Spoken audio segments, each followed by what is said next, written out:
بسم الله الرحمن الرحيم. السلام عليكم ورحمة الله وبركاته. ازيكم عاملين ايه؟ اللهم صل وسلم وبارك على سيدنا محمد عليه افضل الصلاة والسلام. انا النهاردة هعمل لكم مسقعة تركي بطريقة سريعة، مش هتاخد وقت ولا مجهود.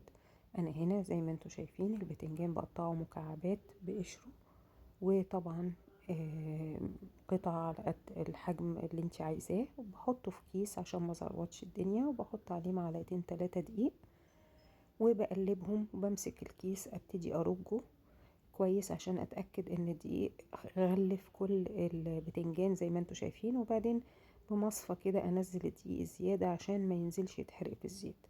دي بطاطس مكعبات. اول حاجه بحمرها البطاطس، بعد كده عندي فلفل رومي وفلفل حامي. الفلفل الرومي مقطعاه بنزل بحمره في نفس الزيت بتاع البطاطس زي ما انتم شايفين. طبعا اللي يحب يزود الفلفل اكتر من كده يزود. ده بقى الباذنجان بحمره في الزيت زي ما انتم شايفين. طبعا انا حطيت دقيق ليه؟ علشان ما يشربش زيت كتير. انتوا عارفين الباذنجان بيشفط الزيت، ياخد كمية زيت كبيرة جدا. بخلص الكمية بتاعتي زي ما انتم شايفين كله على بعضه، البطاطس على الفلفل الرومي على الباذنجان، بقلبهم كويس. وبعدين هبتدي اجيب مكعبات طماطم، هنزل بيها حوالي 2 طماطم صغيرين وهقلبهم. هبتدي انزل بقى بالمكونات بتاعتي زي ما احنا شايفين كده. هنزل بفصين توم مفرومين. في ناس بتعمل الصلصة بتاعت المسقعة ان هي بتحمر التوم وكده، انا عايزة اعملها خفيفة شوية.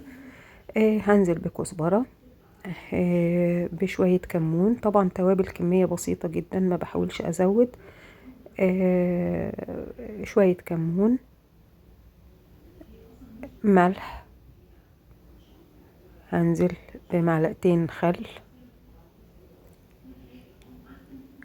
وهنزل بمعلقتين صغيرين، يعني معلقة كبيرة مليانة صلصة، وهقلبهم كلهم مع بعض زي ما انتم شايفين كده. وهنزل عندي لحمة معصجة، مش هنزل بكمية كبيرة، اقل من ربع كيلو يعني، ومكعب ماجي، طبعا مرقة لحم.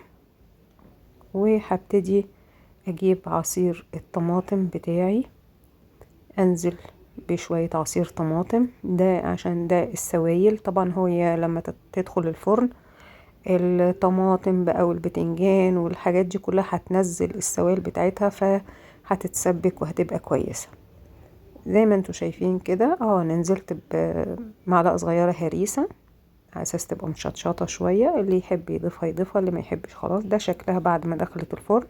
طبعا بدخلها الفرن بحطها على الصاج اللي تحت خالص، وهبتدي اغرفها بعد كده. ما بتاخدش وقت كتير لان كل المكونات مستوية، البطاطس مستوية والبتنجان كله. ده شكلها لما غرفتها. ما فيها صلصة كتير، بس هي كلها الطماطم كلها داخلة في طعم البتنجان والبطاطس وكده. تتاكل بالعيش، ممكن تتاكل مع رز ابيض، هي لوحدها كده وجبة متكاملة، مش محتاجة اي حاجة تانية جنبها.